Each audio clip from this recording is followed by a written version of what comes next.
Bonsoir et bienvenue à cette séance du Conseil communal. J'excuse Evelyne qui est absente aujourd'hui, et alors aux gens qui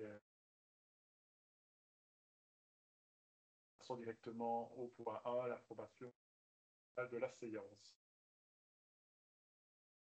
Donc, je propose de le baiser. Oui. Oui. Oui. Oui. Oui. Oui. Oui. Oui. Oui. Oui. Oui. Point 2, démission en qualité de conseil communal, acceptation, vérification des pouvoirs, prestation de serment, installation. Nouveau conseiller communal. Donc, on prend acte ici de la démission de M. Georges Hansen pour ses fonctions de conseiller communal de la liste PS Progrès. Vous pouvez accepter la démission de M. Georges Hansen de son mandat de conseiller communal. Alors, comme le veut la législation, donc nous avons demandé au premier suppléant, qui est M. Francis Fléchet, d'accepter de prendre le poste. M. Fléchet a décliné le poste, donc le mandat de conseiller communal. Donc nous avons demandé, l'administration a envoyé un courrier au second suppléant, qui était Mme Marie Piron, pour lui demander si elle acceptait le poste de conseiller communal. Donc elle a à son tour décliné ce mandat de conseiller communal. Donc l'administration a envoyé un courrier à la troisième suppléante de la liste PS Progrès, donc à savoir Mme Nathalie Beyers, pour lui demander si elle voulait prendre les fonctions de conseiller communal. Cette dernière a accepté. Donc Mme Beyers remplit toutes les conditions d'éligibilité prévues par la loi, les nationalités belges ou européennes. Elle est âgée de 18 ans ou plus, est inscrite au registre de la population, n'est pas privée de droits d'éligibilité, elle ne tombe pas dans une des incompatibilités prévues aux articles L1125-1 du CDLD. Donc, considérant tout ça, nous pouvons considérer que rien ne s'oppose à la validation de ces pouvoirs, et nous pouvons maintenant appeler Mme Nathalie Beyers pour prêter serment.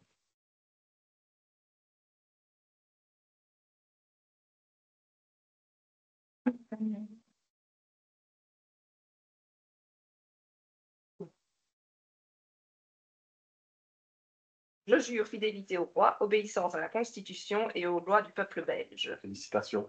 Merci.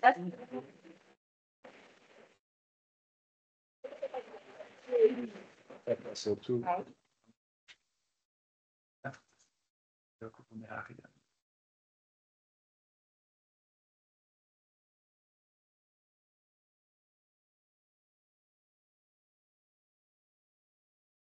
La tradition, c'est de mettre un verre de champagne.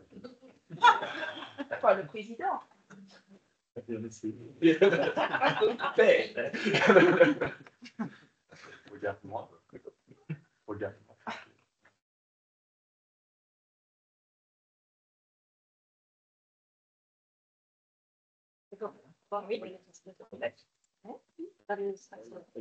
Ta propre place parmi nous.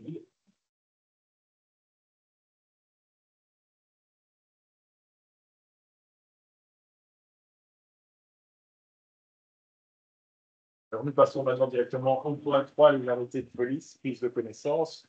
Point 4, patrimoine communal, vente d'emprise par la commune d'Alem à la SPGE, constitution de servitude au profit de la SPGE et à la charge de la commune d'Alem pour cause d'utilité publique, faire pas régulariser la construction de la station d'épuration de Dahlem, accord sur le projet d'acte. Ce qui n'a rien de particulier à dire, c'est une régularisation d'une situation qui est comme un bon apport financier pour la commune de Dahlem. S'il n'y a pas de questions, je propose qu'on vote le point. Oui. Oui. Oui. Oui. Oui. Oui. Oui. Oui. Oui. Oui. Oui. Oui. Oui. Oui. Oui. Oui. 3.5, patrimoine communal, établissement d'une servitude de passage pour une propriété privée communale cadastrée située à la Foulerie. Ici, on propose un accord sur la servitude et le projet d'acte que nous devons valider aujourd'hui au conseil communal. Est-ce qu'un membre du collège veut faire un commentaire supplémentaire sur ce point? Y a-t-il des questions? Alors, je vous propose d'ajouter un avenant au point. Je ne sais pas si Ariane, tu as la copie de l'avenant que tout le monde puisse. Ou Daniela, tu peux peut-être lire l'avenant. On pourra l'expliquer par après. vous savez pas les noms. Ok. Donc, l'avenant, c'est considérant enfin que la servitude sollicitée par Madame Hôtel est consentie dans l'état actuel du bien, voire les photos annexées, que l'officialisation de cette servitude n'ouvre pas le droit à Madame Hôtel de revendiquer quelques aménagements supplémentaires que ce soit, que l'entretien ou la remise en état de l'accès qui serait rendu nécessaire suite à son usage par la bénéficiaire de la servitude sera assumé par cette dernière. Pourquoi? Voilà, donc on a décidé d'éclaircir ce point au vu d'expériences passées et pour prémunir la commune contre d'éventuelles demandes futures. L'acceptation du droit de servitude de passage n'implique en rien une obligation pour la commune de réaliser, financer ou prendre en charge des aménagements liés à cette servitude de passage aujourd'hui ou dans le futur. La question pour le demandeur de venir demander à la commune de créer une route pour avoir un accès plus agréable à sa prairie, à sa propriété. C'est le but de cet avenant. Donc, si tout le monde est d'accord, je vous propose de voter sur l'avenant. Oui. Oui. Oui. Oui. Oui. Oui. Oui. Oui. Oui. Oui. Oui. Oui. Oui. Oui. Oui. Oui. Et alors, votons sur le point. Oui. Oui. Oui. Oui. Oui. Oui. Oui. Oui. Oui. Oui. Oui. Oui. Oui. Oui. Oui. Voici ce patrimoine communal mis à disposition gratuite, convention temporaire entre la commune et l'SBL amicale du fort d'Auva-Neufchâteau, proposition d'approbation de cette mise à disposition gratuite et donc de la convention. Et je cède la parole à notre échevine du tourisme, Daniela Crémy. Donc, voilà, au niveau du musée du Fort d'Aubert, il y a eu un permis provisoire qui a été octroyé il y a 10 ans d'ici.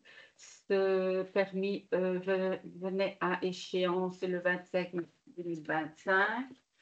Vu tous les nouveaux aménagements qui ont été faits, on souhaite pérenniser ce permis. Il y a déjà un travail qui a été initialisé puisque nous sommes en site classé et que les deux réunions avec la WAP, l'Agence wallonne du patrimoine, ont déjà eu lieu. Cependant, bon, voilà, comme vous le savez tous, la priorité est donnée à un des dossiers d'inondation. Ce qui nous laisse pour l'instant, avant d'avoir le nouveau permis, dans un vide juridique. Et c'est pour combler ce vide juridique que je vous propose d'accepter cette convention entre l'administration et le Fort d'Aubert, et l'ASBL du Fort d'Aubert, pardon, pour la mise à disposition gratuite des modules sur le terrain communal. Merci Daniela. Y a-t-il des questions? Je propose alors qu'on approuve la convention. Oui. Oui. Oui. Oui. Oui. Oui. Oui. Oui. Oui. Oui. Oui. Oui. Oui. Et oui. Point 7, environnement, gestion des cours d'eau, projet de relance de la Wallonie pour la réalisation d'aménagements de réduction du risque d'inondation. Ruisseau Le Bollan, subside accordé selon la fiche 319, convention entre la province de Liège et la commune, et je cède la parole à Oui, donc on en avait déjà parlé. Donc c'est un subside qui avait été octroyé par la région à la province pour des aménagements sur le Bollan. Donc la province n'a pour le moment pas les moyens humains de réaliser ces travaux. Et donc vu l'urgence à Dahlem au niveau des inondations et également sur le Bollan, on a décidé de reprendre un petit peu les choses en main au niveau de la commune. Et donc on a négocié avec la province et la région de récupérer ce subside et de le mettre en œuvre directement dans le cadre du dossier inondation que vous connaissez, donc avec le PGRI, Aterec, donc de rassembler tous les dossiers. Et donc, on doit signer ici une convention avec la province pour récupérer ce subside. Y a-t-il des questions? Question. J'ai vu qu'il y avait 400 000 € qui étaient dédiés à ces travaux, plus les frais d'études et applications. C'est la commune qui détermine ou c'est la province, je sais pas, détermine Les travaux. ou les travaux. Donc, il y a toute une série d'endroits qui ont été identifiés. Et On parle juste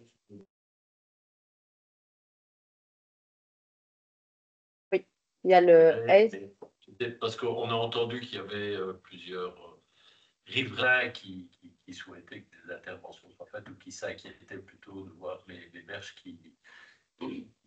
allaient. Je me suis rendue sur place il y a quelques semaines, en effet, donc pour regarder.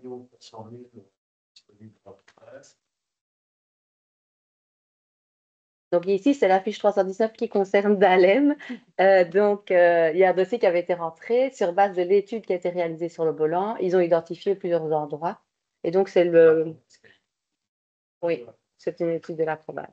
Et donc ici, on va voir avec le bureau qui a été mandaté, voir quel ouvrage exactement on va réaliser. Il faut aussi qu'on trouve des accords avec les riverains, etc. Donc là, le travail va commencer vraiment sur place pour déterminer les différents ouvrages qui seront réalisés.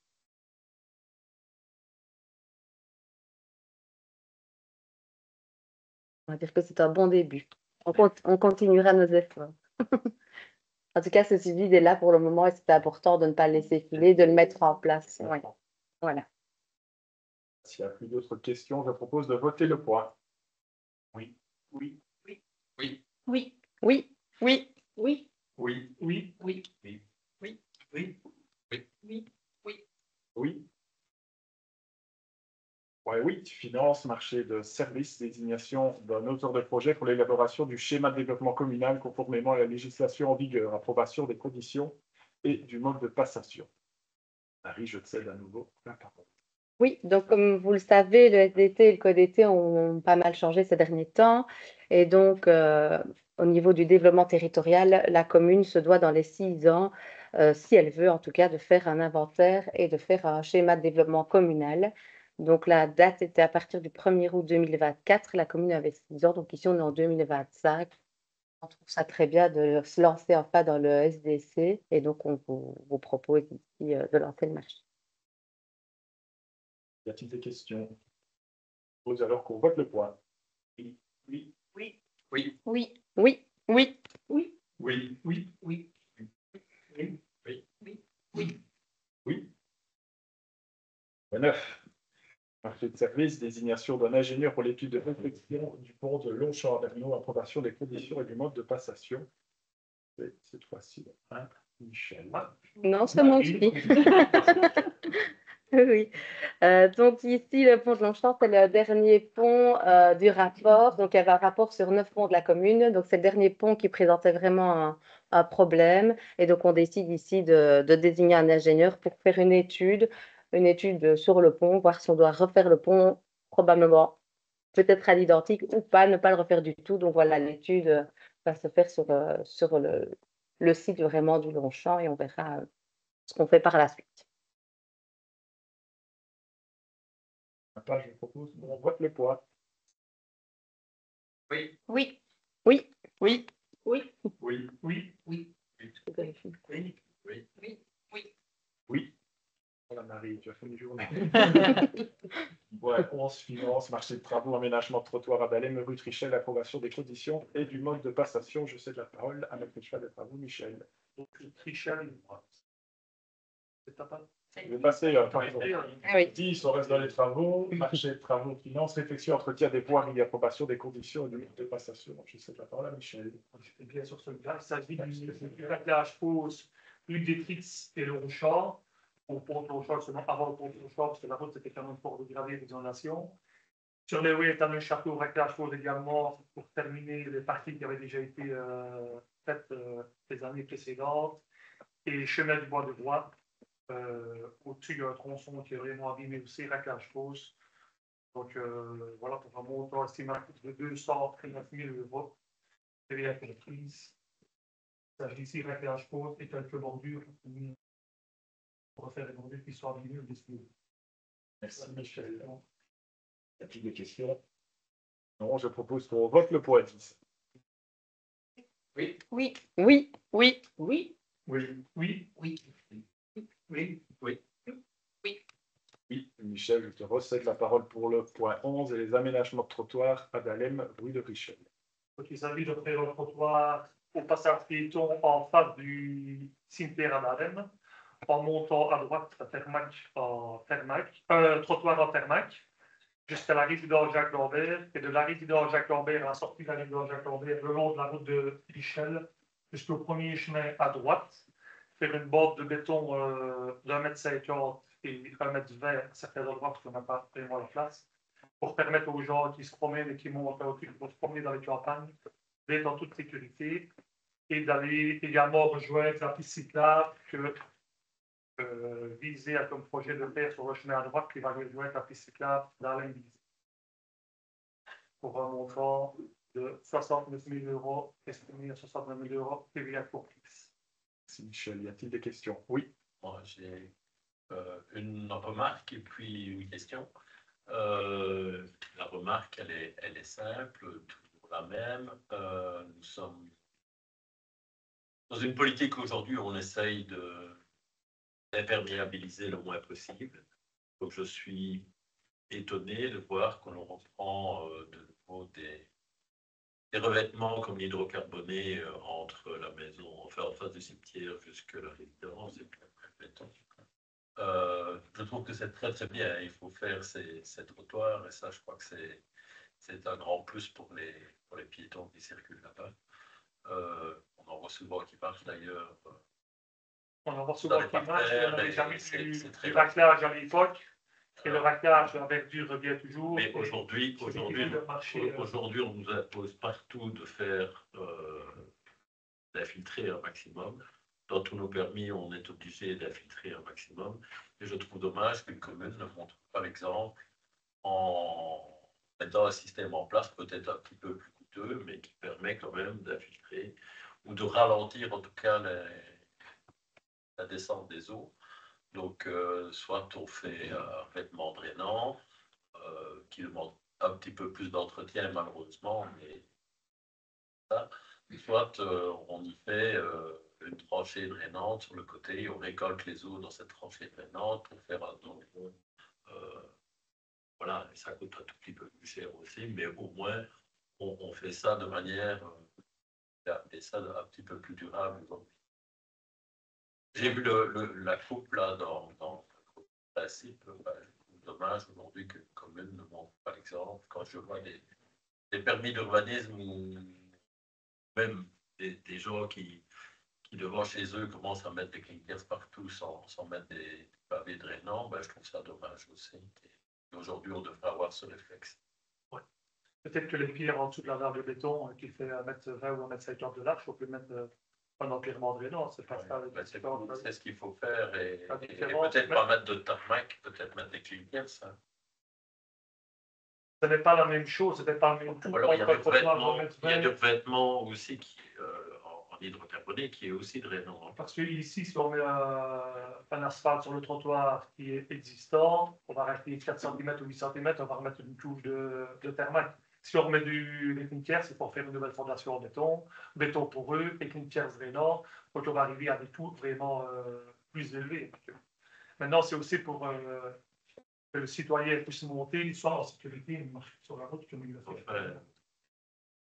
On dit donc les gens qui sont en sécurité. Et on ne montre pas le bon exemple. Donc peut-être une petite réflexion par rapport à ça. Et peut-être chiffrer, voir réellement l'impact.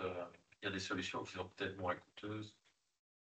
Comme tu dis, avec un coffre, un léger coffre. Un léger coffre, on doit remplir drainant, peut-être en dessous. Simplement, comme on le fait parfois, simplement un terrassement sur le côté, à côté de la bordure, et avoir un gros enrochement pour pouvoir faire tampon un peu plus large. Ça ne coûte pas très cher. Deuxième, ça c'était la réflexion.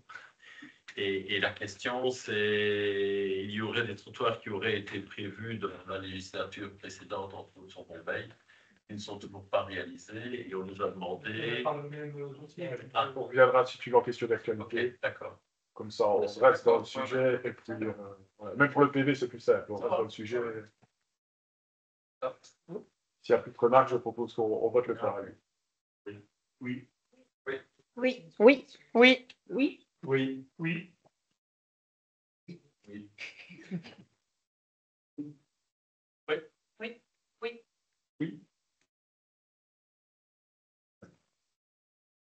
Tout au point 12, 13, 14, 15, 16, 17, 18, 19 et 20, finances, culte.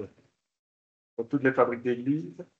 Daniela, je propose de faire une présentation des budgets 2026, une brève présentation des budgets 2026 pour les fabriques d'église. Et pour votre alors fabrique par fabrique, autant que la présentation puisse exposer dans l'entièreté les fabriques. Donc, la première, c'est une modification budgétaire pour la fabrique d'église de Ouastage.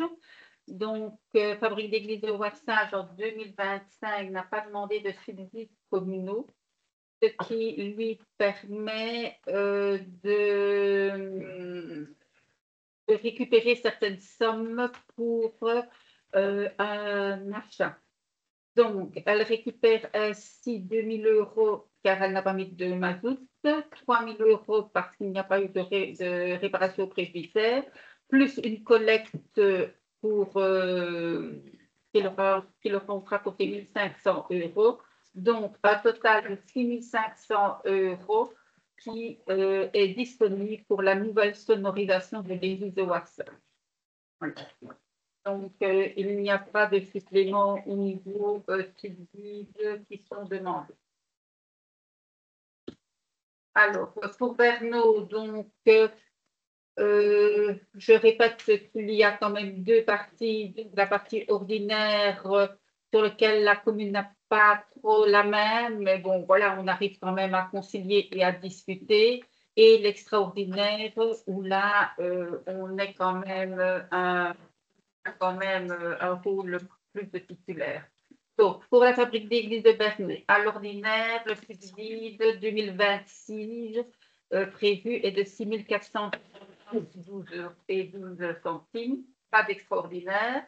Pour la fabrique de Bombay, l'ordinaire 1 607,37 €, pas d'extraordinaire.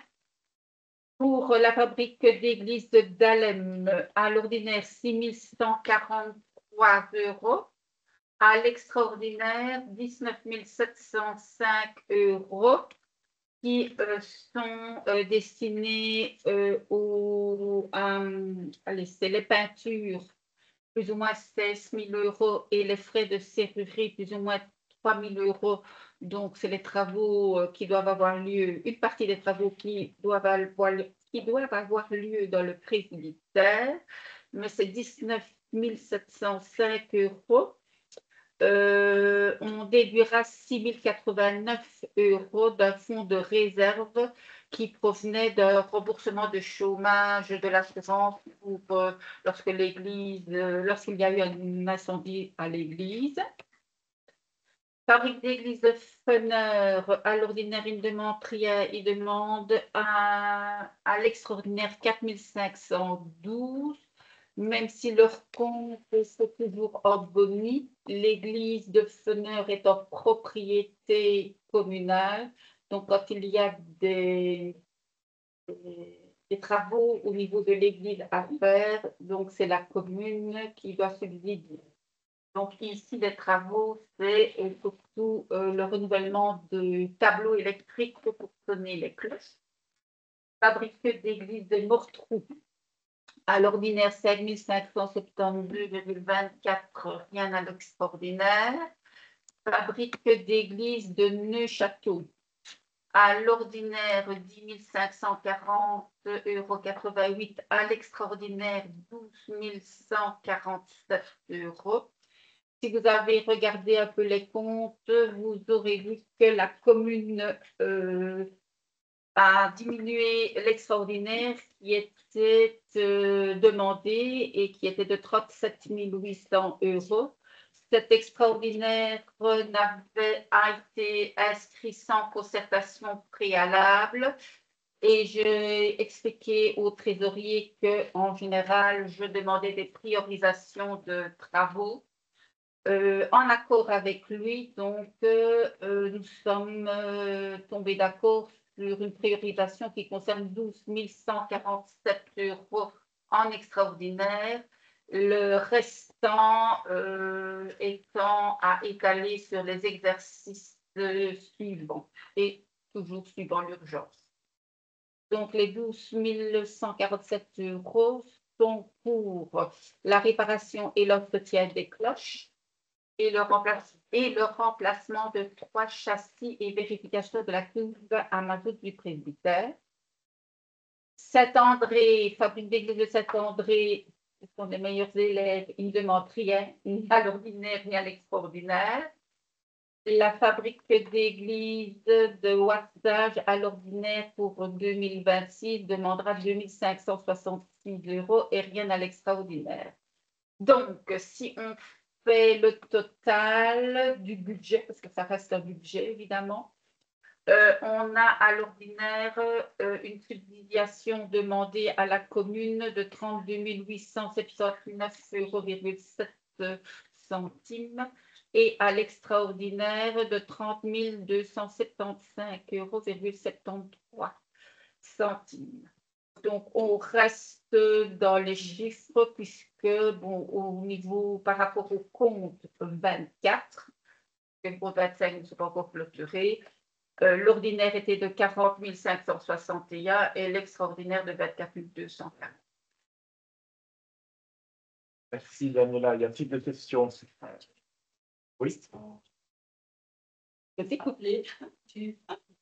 Quand on est allé au château, tu vois, il y avait une petite annexe, je ne sais pas où ça en est.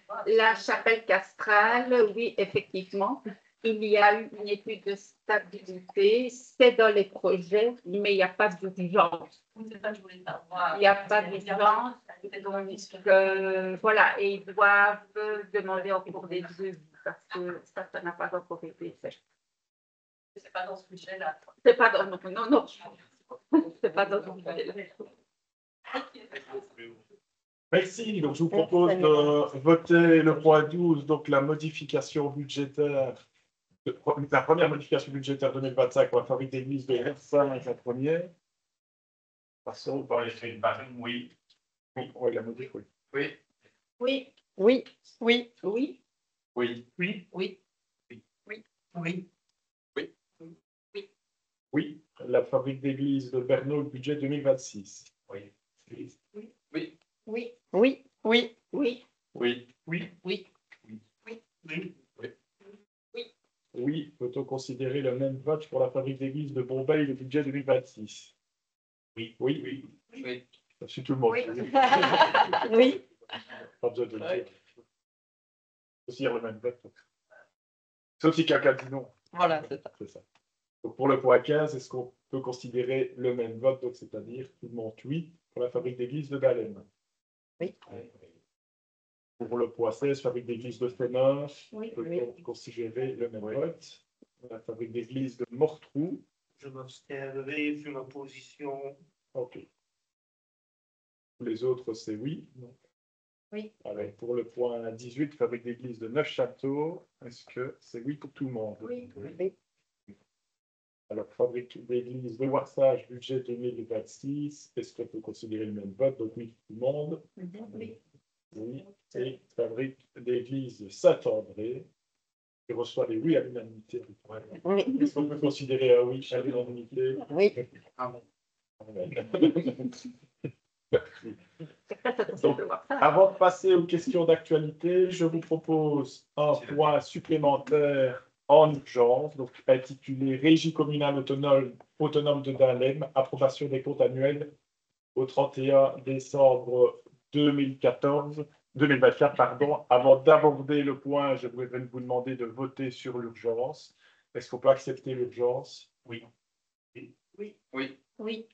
Oui. Oui. Oui. Oui. Oui. Oui. Oui. Oui. Oui, alors je cède la parole à Nathalie Audi pour la présentation du point. On n'a pas pour tout le monde. Vous pouvez prendre la parole. C'est le projet de Donc voilà, la RCA a été créée en 2023, donc ce sont les premiers comptes que l'on RCA vous demande d'approuver. Donc le compte de résultat affiche une perte de 3 657 € qui sont exclusivement des honoraires comptables et de révision. Les pieds de bilan sont de 162 992 et consistent principalement en des immobilisations, c'est-à-dire des investissements pour le hall, c'est-à-dire les dépenses déjà engendrées en termes d'honoraires d'architecte, etc. Et le rapport du réviseur a été émis sans réserve. Ah oui, et pour l'urgence, donc la déclaration fiscale et le dépôt du bilan peut être effectué pour le 30 septembre. Et au vu des démarches administratives qu'on a dû effectuer, etc., plus la comptabilité, c'est le premier exercice, plus le rapport du réviseur, on était un peu limite au niveau timing, et c'est pour ça qu'on vous a demandé de voter ce point pour respecter les délais fiscaux. Y a-t-il des questions? Je pense que c'est très clair et je vous propose d'approuver. Oui, oui, Oui. Oui. Oui. Oui. Oui. Oui. Oui. Oui. Oui. Oui. Oui. Alors, nous arrivons aux questions d'actualité. Il y en a une première. Alors, à Pierre Mas, je lui cède la parole. donc concernant les trottoirs de Chambay, il y avait un projet, je pense, de réalisation rue de l'église. Et voilà, c'est simplement pour avoir un petit peu un feedback et voir niveau planification si c'est toujours d'actualité. C'est Et toujours quand bien. Je te laisse finir. Et quand, simplement. C'est toujours bien l'actualité. Les travaux devaient commencer le 1er septembre. L'entreprise a été désignée et tout. Avec la commune, on a distribué un tout de boîte la semaine avant pour prévenir les riverains. Riverain nous a fait part qu'il y avait un site classé sur la rue de l'Église. On n'a pas fait attention qu'il y avait le site classé. C'est passé 2 fois au conseil avec l'ancien conseil, le nouveau conseil, le nouveau collège, l'ancien collège. On n'a jamais vraiment relevé le point. Et donc, on n'a pas fait démarrer le chantier le 1er septembre. Il y a eu une réunion avec la WAP le 16 septembre pour savoir exactement ce qu'on pouvait faire et pas faire, parce qu'on ne pourrait certainement pas remettre des pavés devant, au moins pas des pavés 20 ans ensuite, comme c'était prévu, devant la ferme, et bien garder les pavés tête de bord et des pavés devant la ferme. Donc le 16 septembre, on a vu la personne de la WAP. Maintenant, on a reçu son rapport. Enfin, il a fait le PV de la réunion. La personne est en congé pour 15 jours. Donc, on attend un rapport pour voir quand est-ce qu'on pourra commencer les travaux et ce qu'on pourra faire ou pas faire. De toute façon, le filet d'eau, je pense qu'on pourra le faire. On pourra venir jusqu'à 50 mètres de la limite pour, où la ferme est classée. Et puis, on nous dira ce qu'on peut faire. Maintenant, c'était aussi des trottoirs pour la mobilité douce, pour que les enfants ou les personnes qui vont prendre le bus puissent marcher en toute sécurité. Ce serait quand même dommage de laisser clair dans le trottoir et de ne pas pouvoir passer en toute sécurité. Mais on ne va pas le décider, on attend la réponse de la. Mais c'était bien fait, sinon ça serait commencé. Merci Michel. Tout ça est avec l'aménagement de la bus. On avait passé ce point-là, je pense, au mois de juin 2027. Il y avait, pour avoir le subside du TEC, on l'avait repassé en juin 2027. Y a-t-il d'autres questions d'actualité à poser au collège? Oui. Oui. Pour le 3-9 sur la réflexion du gouvernement. On aimerait bien savoir un peu concrètement où on est aussi avec le compte jeunesse. On va dans le bulletin final 2025, passe, et donc on avait vu une petite, si vous pourriez développer, les équipes préparatoires sont en vue de la reconstruction des ponts de Mont-Bombay et de Chenest. Je laisse la parole à Marie, parce qu'elle a justement préparé. Oui. Donc, il y a un courrier qui va partir pour les riverains de Chenest. Donc, moi, je peux parler déjà du pont de Chenest. Donc, le bureau d'études vient enfin d'avoir les niveaux d'eau de la région wallonne et qu'ils attendaient pas mal de données techniques au niveau de la région. Ils viennent de les obtenir. Et donc, ici, sur 15 jours, on a vraiment fait avancer le dossier avec un peu d'assistance de notre part. Donc, on a réussi à avoir un avis favorable sur sur le premier avant-projet du bureau d'études. Et donc, ici, maintenant, ils préparent la demande domaniale. Et puis ensuite, on doit encore avoir l'accord pour savoir s'il faut un permis ou pas. Mais normalement, il n'en faut pas. Selon le code des terres, de cas pour nous, il n'en faut pas. Donc, on espère qu'il ne faudra pas de permis. Donc là, on attend donc maintenant l'accord domanial et puis alors voilà, l'avant-projet réellement et le cahier des charges pour pouvoir avancer vraiment sur la réalisation du pont. Donc au niveau de Jeunesse, ça bouge bien pour le moment.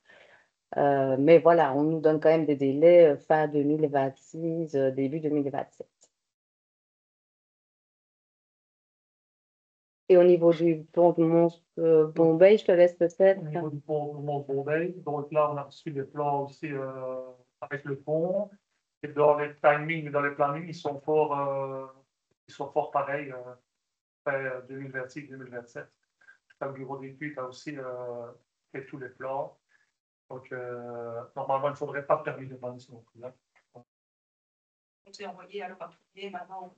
Oui. Parce que je l'ai préparé mardi, il a été approuvé aujourd'hui, hier, donc à mon avis, ici, début de la semaine prochaine, il va être envoyé.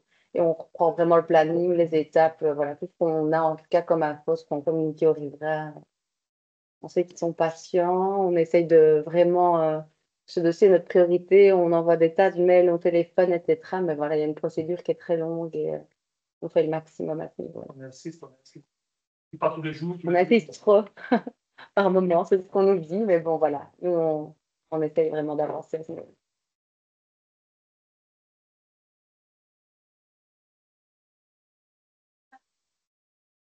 De la passerelle? c'est chemin des Crêtes. Chemin de Crête, Oui. oui. Chemin du Crête, il a été vérifié, là, il n'y a pas de souci, on a refait le garde-corps, etc. Je pense. Oui.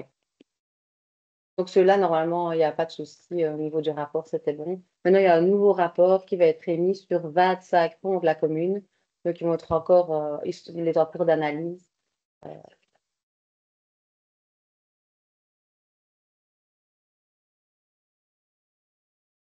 Sur quelle passerelle? Le chemin de Crête.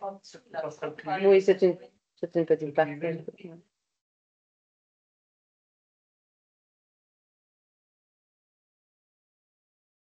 Y a-t-il d'autres questions d'actualité?